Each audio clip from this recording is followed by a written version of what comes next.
The former Commissioner of Mumbai Police, Mr. Param Singh, has once again been caught in a really deep and murky controversy.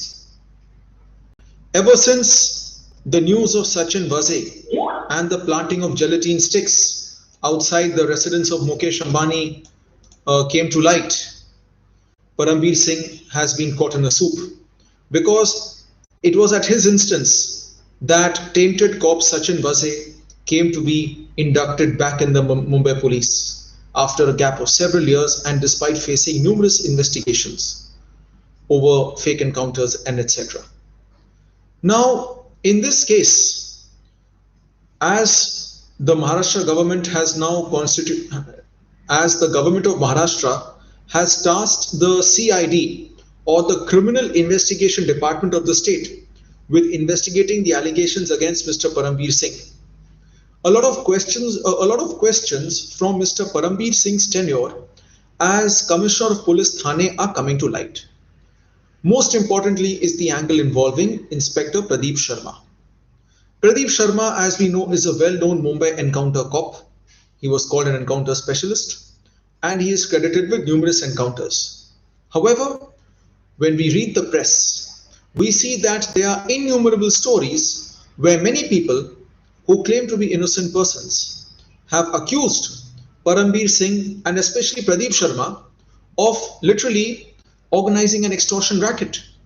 We all know that in the Thane police there is the anti-extortion cell, and several people have come forward to make complaints that for instance there's one gentleman by the name of Sonu Jalan, and so Mr. Sonu Jalan, who is an alleged bookie, he was saying that he and newspapers quoted him saying that Param Singh ordered him to pay 10 crore rupees to Inspector Pradeep Sharma so that he would not get framed in cases. Now,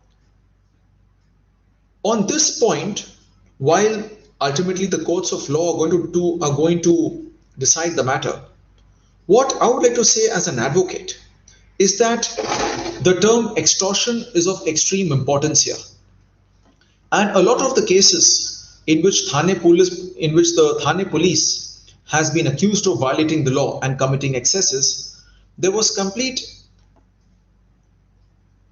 were major instances of abuse of process, especially in extortion cases. For instance, it was a common racket that international gangsters would call up and convey threats, and then the people in India would get caught on allegations of levying extortion. A lot of core law points in such cases will revolve around the scope and meaning of the term extortion. It may be noted that the offense of extortion is defined in sections 383, 384, 385, and so on of the Indian Penal Code. And the offense of extortion is a cognizable offense, punishable with up to 3 years imprisonment, and further allegations are even worse. So now when this controversy has come to light, it is extremely important that the State Criminal Investigation Department adopt not only a focused but also a broad approach to this case. In fact, the entire spectrum of cases which were registered during Mr. Param Singh's tenure in Thane, or for that matter, on a number of cases are likely to be reopened and investigated. And in such cases, witnesses will be called upon to testify.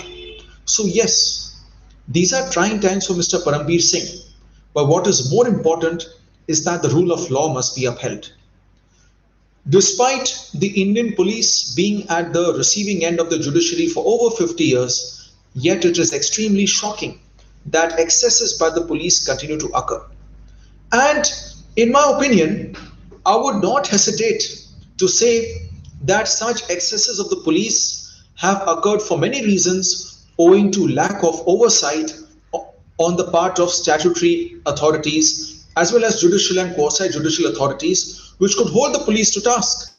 For instance, how many years does it take for a person who's been a victim of police atrocity to get a judgment from a court of law directing the police to pay compensation for him? Or how many police officers have faced disciplinary action for instituting false cases? In fact, these are major points which require consideration of judges, policymakers, and civil society. Let us not wait for another similar case to come up many years down the line for these issues to be reopened. In my opinion, it is very much important that an unbiased and impartial investigation, or for that matter, let a special investigation committee be created, or an SIT, a special investigating team, let it be created, so that all victims and complainants are identified, their statements are recorded, and a comprehensive investigation done both from all angles, electronic, search and seizures, IT evidence, everything, so that the entire chain of conspiracy is come to light.